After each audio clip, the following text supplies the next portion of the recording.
1178 जो है उसको म्यूट कर लीजिए जी। अब दोबारा सुने। टच कर लीजिए, अभी हम कुल नए जुड़े हुए हैं। हाँ, अनिल जादव जी म्यूट कर लो। हाँ जी, देखिए, शब्द, रस, रूप, गंध, स्पर्श, प्राणी और पदार्थ, इसके विषय में आपका विचार चलता है। इस प्रकार का जो विचार है आपको प्रकृति के साथ बांधता है।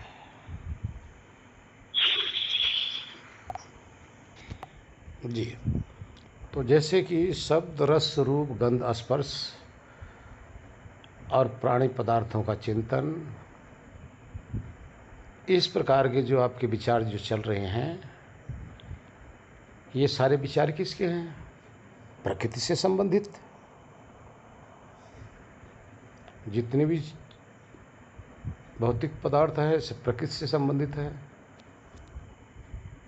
जब तक प्रकृति से संबंधित आपका विचार चलेगा तब तक आप प्रकृति से ही बंध रहे हैं। छूटने के बजाय आप बंधते चले जा रहे हैं। ऑलरेडी पहले तो बंधे ही थे, बंधन में तो थे ही, और आगे भी बंधन में पड़ते जा रहे हैं। इसलिए अब प्राकृतिक विचारों से आपको उपराम होना है, हटना है।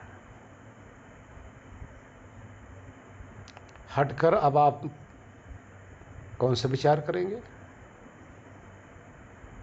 उस पे कहा ईश्वर गया का है, विचार करेंगे। उस पे एक दर्शन है, उसमें कहा गया है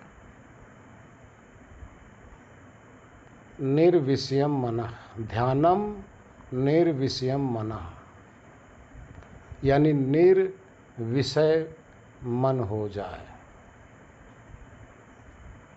ठीक है, अपने मन को निर्विषय करना है। निर्विषय का अर्थ जितना भी भौतिक तत्व का है ये सब विषय हैं, इससे निर्विषय करना है। और निर्विषय करके क्या करना है? ध्यानम निर्विषयम मनः, फिर ध्यान करना है निर्विषय होकर। किसका ध्यान करना है? जिसके अंदर ये विषय है ही नहीं। अब वो दो विषय बचते हैं आपके सामने, एक ईश्वर और एक आत्मा। अब आप इस विषय का जब विचार करने लग जाएंगे तो उस विचार को ही अब चिंतन कहा जाता है, उस विचार को ही ध्यान कहा जाता है, उस विचार को ही साधना कहा जाता है। तब मन के द्वारा विचार कर करके आत्मा या ईश्वर जो भी आपका ध्येय है उसके भाव में खोना। अब ये निर्विषय हो गया। अब निर्विषय क्या हो गया? अब आपका चिंतन कहाँ चल रहा है? अब आपका विषयों से आप हट चुके हैं। जब विषयों से हट चुके हैं तो विषय बंधन तब रहा नहीं। यानी अब जिसका चिंतन करेंगे ये विषय के बंधन से आपको छुड़ाएगा, ना कि विषय के बंधन में फंसाएगा। लेकिन ये भी ध्यान रखो, आप आत्मा के चिंतन कर रहे हैं तो आत्मा की तरफ जाएंगे, आत्मा के बंधन में आएंगे। ईश्वर का चिंतन कर रहे हैं तो ईश्वर के बंधन में आएंगे। कहने का तात्पर्य बंधन का अर्थ हम ये नहीं कह रहे हैं कि आप बंध रहे हैं, यानी आत्मज्ञान में आएंगे या ईश्वर की प्राप्ति की तरफ आप आएंगे। लेकिन इससे पहले जिस बंधन में थे वो बंधन तो छूट गया ना। स्पर्श गुरु जी। जी, हरिओम हरिओम हरिओम। तो अब ध्यान दो, अब उस विषय से तो आप छूट गए ना, अब आप ध्यान कर रहे हैं, लेकिन यहाँ भी आप देखो कि आपका विचार ही चल रहा है, विचार से उपराम नहीं हुए। लेकिन ऐसा विचार अब चल रहा है कि जो प्रकृति से छूटने का विचार चल रहा है, ये विचार आत्मा के लिए लाभदायक है, उसके कल्याण मार्ग, ये उसके लिए कल्याण का मार्ग है, बंधन का मार्ग नहीं है, प्रकृति से छुड़ाने का मार्ग है। तो अब ये जो चिंतन करेंगे, एक तो प्रकृति से आप छूट गए, उसी समय जैसे आपका चिंतन चलेगा, जैसे आपका विचार चलेगा, आप अनुभव करेंगे, उसी क्षण आप प्रकृति से उस समय छूटे हुए अपने आप को अनुभव करोगे। लेकिन जिसका चिंतन कर रहे हो, मान लो आत्म भावना कर रहे हो, तो उस समय अपने स्व का भाव में कितना निमग्न हो रहे हो, तुरंत ही आपको उपलब्धि अनुभूति होने लग जाएगी, तुरंत ही आपको आभास होने लग जाएगा। कितनी स्वतंत्रता, कितना आनंद, कितना सुख, ज्ञान आपको तुरंत के तुरंत मिलने लग जाएगा। इस तरह से विचार को चेंज करना है, बदलना है। अब आप जब आगे यही चिंतन करते रहेंगे, तो क्योंकि आपका जो मन है, आपका जो विचार है, आत्मा में नहीं ठहर सकता है, परमात्मा में नहीं ठहर सकता, क्योंकि विचार की पहुंच न तो आत्मा में है न परमात्मा में है, मन की पहुंच नहीं है, और विचार चलते हैं मन में, तो मन की पहुंच दोनों जगह है ही नहीं। मन से ऊपर आप बुद्धि से भाव आप कर रहे हैं, लेकिन बुद्धि की भी पहुंच वहाँ तक नहीं है आत्मा में। लेकिन इस बुद्धि और मन के द्वारा आपके अंदर सात्विकता हो रही है, शुद्ध। आपके जो मन के अंदर खुराफात थे ना, पाप और पुण्य समाये हुए थे ना, विषयों की जो लपक थी ना, एक क्षण आप बैठ नहीं पा रहे थे।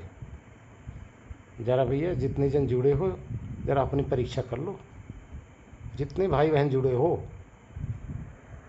सुबह नींद खुलती है, रात के सोने तक बता दो कितने क्षण तक आपका विचार शून्य हुए हो।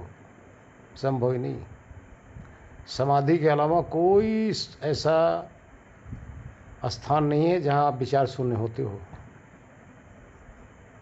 निद्रा में आप जाते हो, आप सोचते हो विचार शून्य हो गए, नहीं, निद्रा भी एक विचार ही है, तमोगुण विचार है। तो विचार शून्य तो आपका मन होता ही नहीं। जब आपका मन ही विचार शून्य नहीं होगा, तो आप कौन हो? आप उस मन के दृष्टा हो, मन के फांस में फंसे हो, मन के जाल में, उसी मकड़ जाल में आप अपने आप को बांधे हो, और इसके अंदर जितने भी विचार आ रहे हैं आपके द्वारा बनाया गया है, बाहर से लाया गया है, बाहर से भर भर के खूब अंदर लाते हो, मन के अंदर डालते हो, भर भर के, मन भर खूब भर लेते हो, जन्म जन्मांतर से भरे जा रहे हो, उसके अंदर युग युगांतर से भरे जा रहे हो। खाली तो करने का आज तक तो सीखे ही नहीं भाई, अकल ही नहीं आई। फिर कभी बैठते हो, साथ में कहते हो मेरे मन में ऐसा हो रहा है, मेरे मन में वैसा हो रहा है। अरे भाई, आज मैं बहुत दुखी हूँ, और दुखी तुम नहीं होगे तो दूसरा होगा, खुरफा तो तुम भर रहे हो। अब आप बताओ, आप अपने घर पे अपने बिस्तर पे लेटे हो, बाहर से सांप बिच्छू पकड़ पकड़ के आप अपने बिस्तर पे रखोगे तो दुखी कौन होगा? डंक तो मारेगा। तो आप जहाँ भी आप बैठते हो, विचार रूपी मन रूपी विचार आपको डंक मारने लग जाता है, और उससे और अपने आप को अलग समझ नहीं पाते। तो बस इसी से हटकर जब हमारे विचार रूपांतरित हो गए, तो विचार तो आएंगे। अब जो पहले विचार आते थे प्राणी पदार्थों का, राग द्वेष का, अब विचार आएंगे आत्मा का, ईश्वर का, संसार की नश्वरता का। अब इससे आप देखेंगे तो धीरे धीरे आपके अंदर काफ़ी वैराग जगेगा। वैराग का अर्थ है आपके अंदर ज्ञान दृष्टि प्रकट होगी। उस ज्ञान दृष्टि से इस शरीर और संसार को नरक अनुभव करने लग जाओगे। अब आप देखिए ना, यही आपकी जो शरीर है बहुत बड़ा लोभ है, बहुत बड़ा मोह है, सबसे बड़ा राग है शरीर का। आप जब भी जन्म लिए हो, दुनिया में कुछ आपको मिला हो या ना मिला हो, शरीर जो अवश्य मिली है।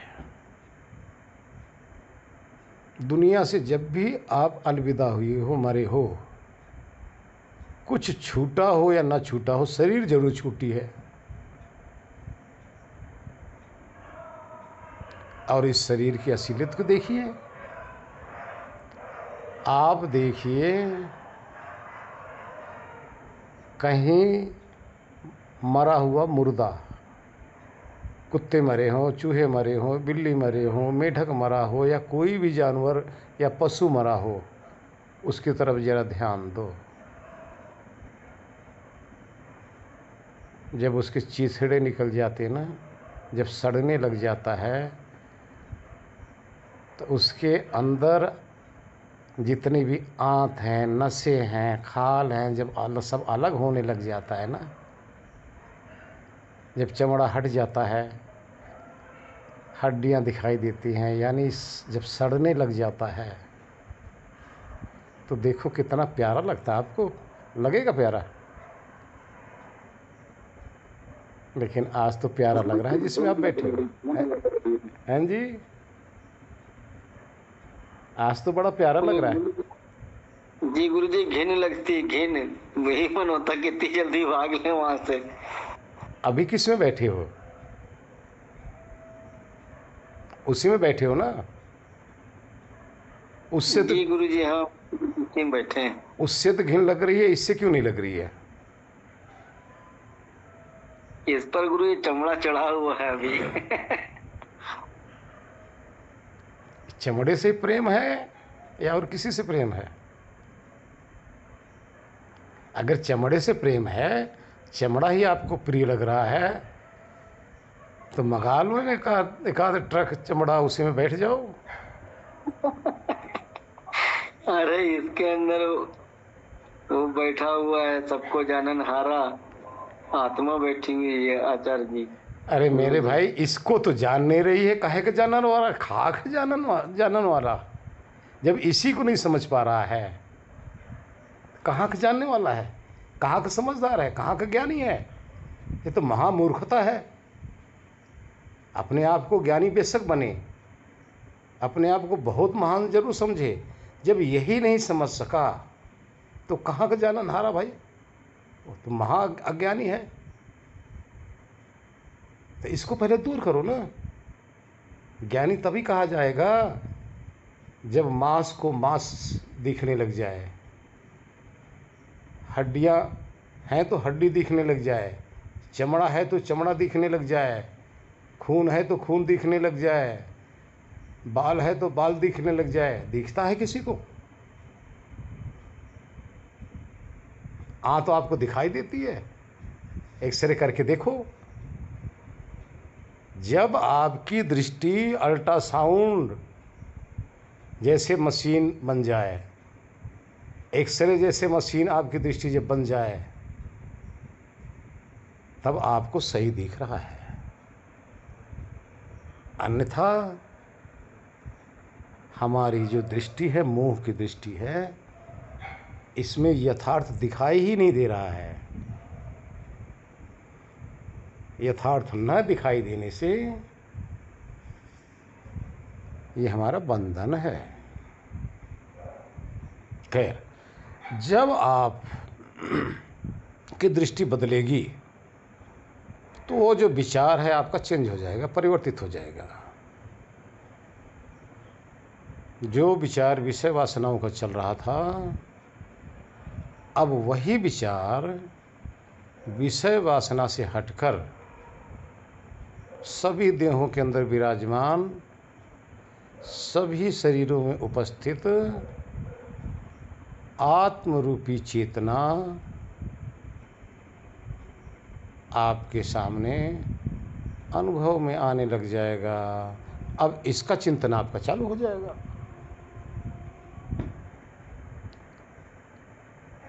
कण कण में विराजमान ईश्वरी शक्ति का जब आपको एहसास होने लग जाएगा तो यही चिंतन, यही विचार आपका चलने लग जाएगा। जो पहला विचार था, अब कण कण में व्यापक ईश्वरी शक्ति का भाव, उनका विचार आपके मस्तिष्क में चलने लग जाएगा। अब यही विचार आगे जाकर फिर निर्विचार अवस्था हो जाएगी, और वही निर्विचार अवस्था से फिर हमारी समाधि लगेगी। और ध्यान रखो, समाधि किसे कहते हैं? निर्विचार हो जाने का नाम समाधि है। निर्विचार का अर्थ है किसी भी प्रकार का विचार ना हो। पहले बताया गया है 5 प्रकार का ये विचार चलता है। प्रमाण, विकल्प, विपर्य, स्मृति, निद्रा, यही 5 प्रकार की वृत्ति है। जब ये ठहर गई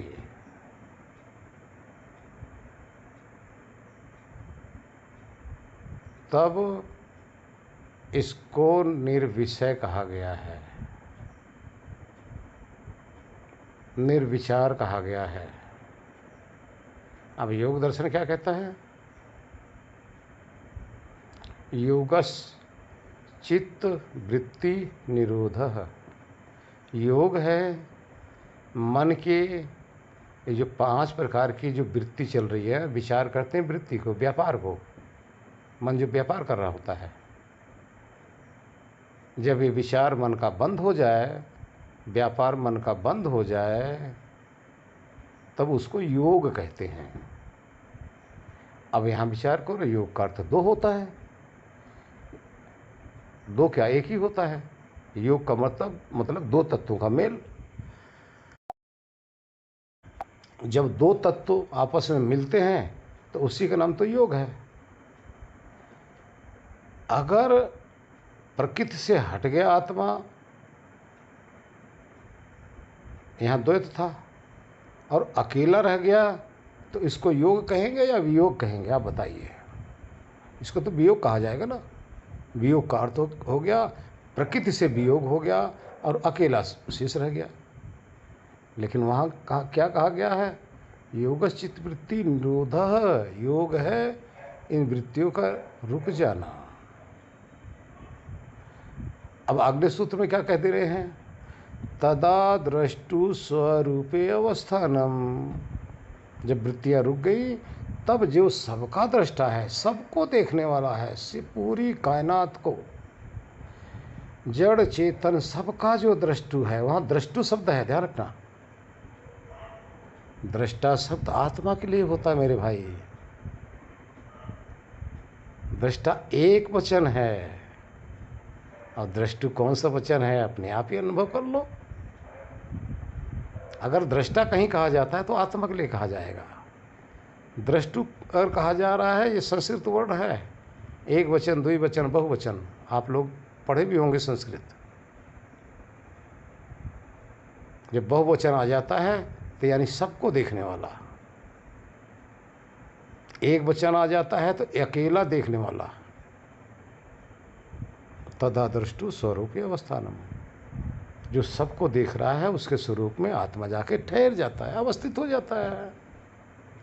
भाई यही योग भाई। अब यहाँ जाके विचार शून्य हो गया।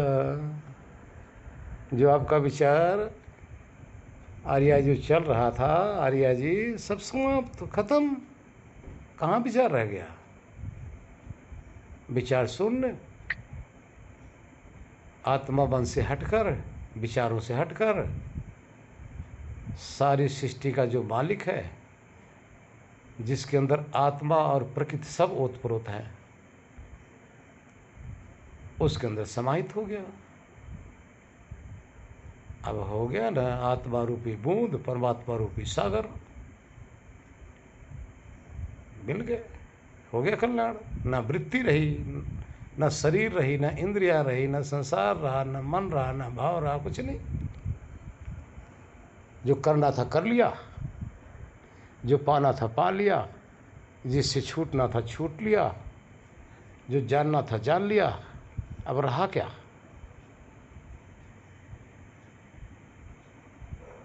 बस जन्म मृत्यु का फांस खत्म, अमृत की प्राप्ति हो गई, अमृत चख रहा है। आप भी यही करो भाई, ये आपके लिए कहा जा रहा है, ध्यान रखना।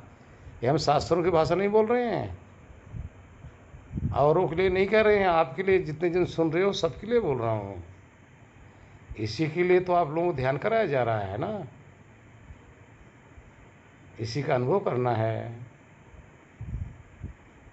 इसी की प्राप्ति करनी है। हरि ओम नारायण। कोई भी शास्त्र इस विधि को स्वीकार नहीं करता, कोई भी तत्वदर्शी इस विधि को स्वीकार नहीं करेगा, क्योंकि हमें ध्यान करना है। आप जिसका ध्यान करेंगे वैसे हो जाएंगे। गौर करो, आप एक संग दोष में पड़ते हो, जिसका भी संग करोगे उस जैसे ही आप स्वयं को अनुभव करोगे। ये आत्मा का एक प्रकार का स्वभाव बना हुआ है। अगर आप विचार को देखते देखते देखते देखते विचार भाव में तो खो जाओगे ना, अनुभूति क्या होगी? जो आपको प्राप्त करना है उधर का तो भाव बना ही नहीं, हमें उधर का भाव बनाना है। उधर का भाव, मेरे भाई एक बात बताओ, उधर का भाव बनाओगे तो इधर से तो स्वतः अभाव हो जाएगा। आप सब कोई अपने अपने घर से चल दो, अपने अपने घर में सब कोई फंसे हो, बंधे हो, या वहाँ से छूटना चाहते हो, और हमारे पास आ जाओ। जैसे ही अपने घर से एक कदम भी बाहर निकलोगे तो आपका घर छूटता जाएगा, नहीं छूटेगा? हमारे पास आने का एक कदम रास्ता कम हुआ कि नहीं हुआ?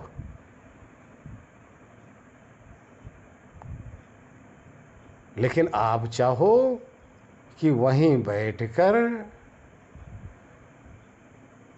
यहाँ पहुँचने का भाव कर लो या और कुछ विचार करो, वो नहीं है। चलना पड़ेगा, जैसे जैसे चलोगे वैसे वैसे नज़दीकियाँ आएंगी। तो यहाँ आपको ध्यान करना है, उसका ध्यान करना है जिसको पाना है, जो आपका लक्ष्य है। ऐसा नहीं कि आपको सिर्फ विचार शून्य करना है। विचार शून्य तो इस प्रकार से, जिसको आप ये कह रहे हो, संकल्प विकल्प को बंद करना है ना आर्या जी। आपकी दृष्टि में संकल्प विकल्प को ही विचार कह रहे हो ना, ऐसा नहीं है। संकल्प विकल्प ही विचार नहीं है, वृत्ति नहीं है। अरे 5 वृत्ति है भाई,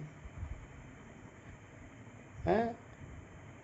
ये तो आपने सिर्फ एक वृत्ति की बात कह रहे हो ना। जो भी साधना के विषय में आपको बता रहे हैं कि विचारों को देखने लग जाओ। तो अब आप एक विकल्प वृत्ति को आप खत्म कर रहे हो, बाकी 4 वृत्ति कब खत्म करोगे? तभी तो ऐसे गुरु या ऐसे साधक, संकल्प विकल्प खत्म हुआ, प्रकाश आने लगा, बस भगवान को प्राप्त हो गए, आत्मा को प्राप्त कर लिए, वहीं तो धन्य हो जाते हैं अपने आप को। तभी तो भटक रहे हैं प्रकाश को देख के ही, लेकिन ये नहीं सोच रहे हैं कि संकल्प विकल्प बंद हुआ है, लेकिन ये भी एक वृत्ति है। अपने आप को आकाश तुल्य समझने लग गए। अरे भाई बताया ना, प्रमाण, वर्य, विकल्प, निद्रा, स्मृति, ये सब वृत्ति है। अगर आप इसी को कोई गुरु या कोई साधक समझता हो संकल्प विकल्प बंद होने का, तो निद्रा में तो संकल्प विकल्प रहते ही नहीं। इसका मतलब वो समाधि है, वो आत्मज्ञान है, मोक्ष दशा है। आर्य जी बताइए मेरे को, जाके पूछो उन गुरुओं से। निद्रा में तो नहीं रहता ये संकल्प विकल्प, क्या उसको आप आत्मज्ञान कहोगे? नहीं कह सकते भाई। इसलिए इन 5 से उपराम होना है और वहाँ का ज्ञान करना है, आत्मा का ज्ञान करना है, आत्मा का अनुभव करना है। और अनुभव करते करते आत्मा ही रह जाएगा, बुद्धि हट जाएगी। उसको आत्मज्ञान कहते हैं, उसको प्राप्ति कहते हैं। इस तरह आपको करना पड़ेगा। हरिओम। कितने ज्ञानी जन सांस को देखने की विधि बताते हैं कि सांस को देखते रहो। कितने ज्ञानी जन विचार को देखते रहो जी कहते हैं। कितने ज्ञानी जन इस शरीर को देखते रहो ऐसा कहते हैं। तरह तरह की विचारधारा है। अब आप लोगों को हम बता रहे हैं, आत्मा आप सब है ही हैं। आप लोगों के पास अज्ञानता क्यों आई है? ये अनाड़ीपन क्यों आया? जब आप ज्ञान स्वरूप हैं। देखिए, ऐसा नहीं कि आप अज्ञान स्वरूप हैं, आप सत्ता ही ज्ञान स्वरूप हैं। ज्ञान स्वरूप का अर्थ है कि जिसमें जानने का स्वभाव ही है। जानना कैसे? जो भी उसके सानिध्य में आए उसको जान ले। एग्जाम्पल के तौर पे पहले बताया, आग है, जल रही है, उसके अंदर जो भी डाला जाएगा भस्म हो जाएगा। ये उसका स्वभाव है। अग्नि भस्म कर देती है, जल का स्वभाव है, उसमें जो भी चीज जाएगा उसको शीतल कर देगा।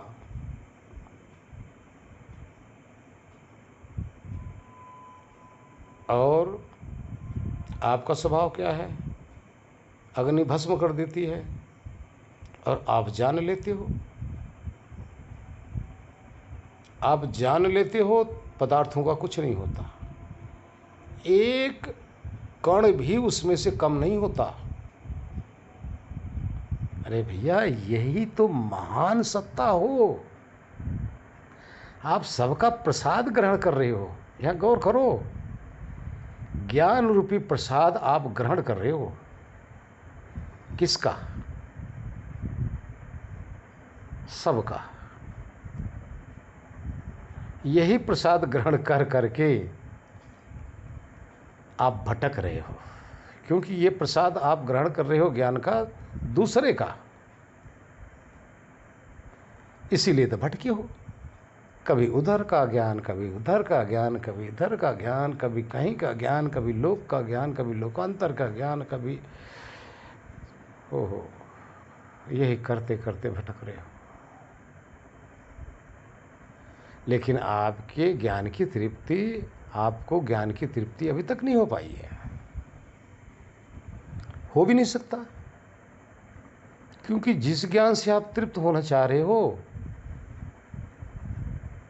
वो तो सदा रहता ही नहीं है, परिवर्तनशील है। अभी जाना, थोड़ी देर में फिर क्या, एक रस तो रहता ही नहीं। आप कैसे जान सकते उसको? जो अपरिवर्तनशील है, जब ऐसा ज्ञान करोगे, ऐसा प्रसाद ग्रहण करोगे ज्ञान का,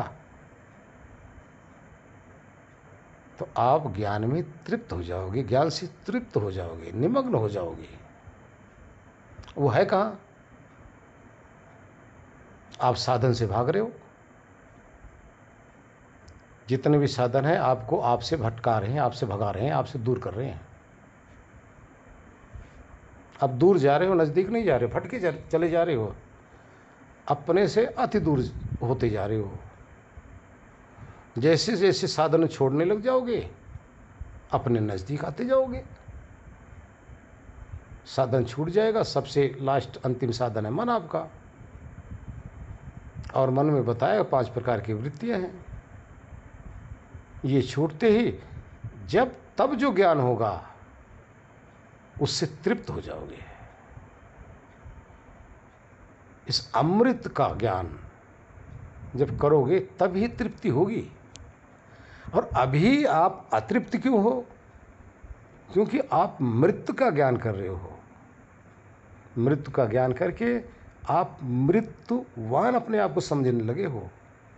तभी तो मृत्यु से भय लगता है मेरे भाइयों। बताओ ना, मृत्यु से भय क्यों? इसलिए कि मृत्यु वाली चीज का ज्ञान आप कर रहे हो और मृत्युवान पदार्थ के संग आप लगे हो। ये शरीर आपकी मृत्युवान है, इसकी मृत्यु होनी ही होनी है, तो इसके संग दोष के कारण से आप अपनी मृत्यु समझ रहे हो।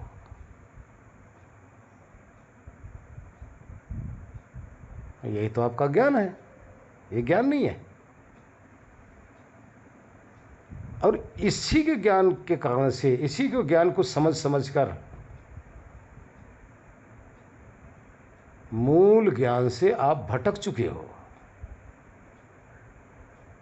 आपको मूल ज्ञान पे आना पड़ेगा जो यथार्थ है।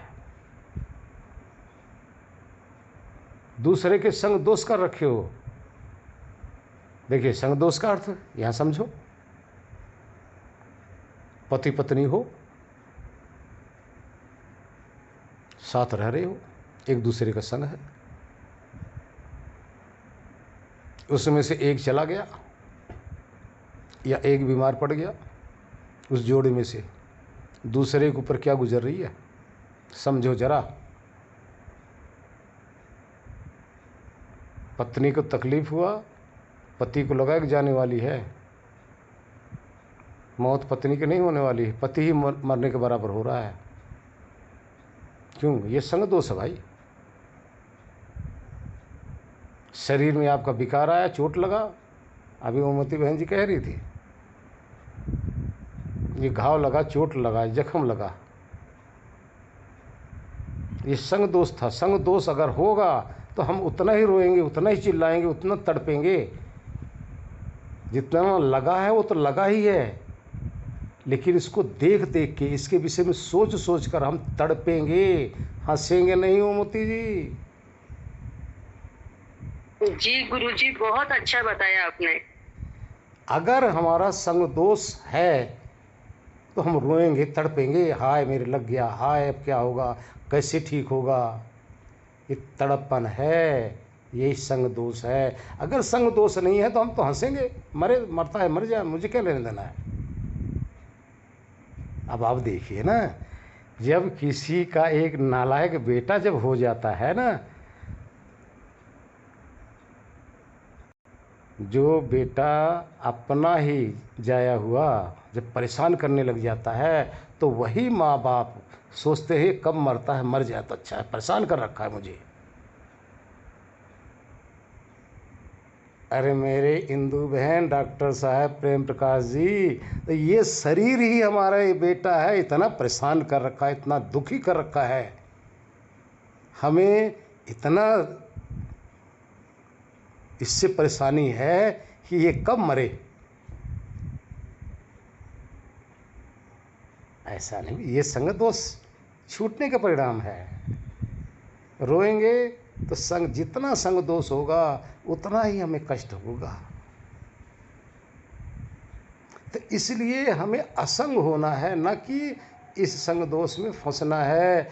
और वो असंग होकर जब आत्मा अपना रस चखेगा, इस मृत्यु से अमृत को जब प्राप्त करेगा, तो जब अमृत का रस जब चखेगा तब आनंदित होगा, तब मस्त होगा, तब मग्न होगा, तब सोचेगा अच्छा हुआ इस संग दोष से छूट तो गया, अब मेरे पास कोई क्लेश तो नहीं है। देखिए, आप लोगों को हम कल्पना में नहीं घुमा रहे हैं, झूठ नहीं बोल रहे हैं। आप अंदर जाके बैठ के तो देखो, क्लेश नाम की कोई चीज़ ही नहीं। अभी आप शरीर में बैठे हो, सारे दुखी हो, जितना मर्जी आप अपने आप को कह लो हम सुखी हैं, मतलब ही नहीं, संभव ही नहीं। ये क्लेश रूपी शरीर के साथ रहकर आप अपने आप को अक्लेश रूप अनुभव करें, संभव ही नहीं। क्यों? सुबह सुबह बैल की तरह जो लंच बॉक्स लेके भागते हो आप लोग ना सारे दिन के लिए, ये क्लेश नहीं है? सारा दिन विषय विकारों में, प्राणी पदार्थों में दुखी होते रहते हो, क्लेश नहीं है? किसके लिए? इसी देह के लिए ना। अंदर जाके बैठ के देखो, अपने स्वरूप में ठहर के देखो, वो अक्लेश अवस्था है। वहाँ पे कोई क्लेश नहीं है, वहाँ संग दोष नहीं है, वहाँ असंग है। वाह, वहाँ तो मस्त राम मस्ती में आग लगे बस्ती में, है ही नहीं बस्ती, वहाँ तो मस्त राम है वहाँ। अपने बहुत मस्त मजा आता है गुरु जी, असंग होकर के बैठने में। गुरु जी, हमको उसकी झलक मिल गई आपके आशीर्वाद से। गुरु जी, असली मस्ती तो वही होती अकेले में ही, तो जब हम लोग जी, तो वहाँ अपनी मस्ती में जाके बैठो तो सही, तब देखो। प्रश्न लंबा चल गया। आर्या जी का प्रश्न छोटा सा था, काफ़ी लंबा हो गया।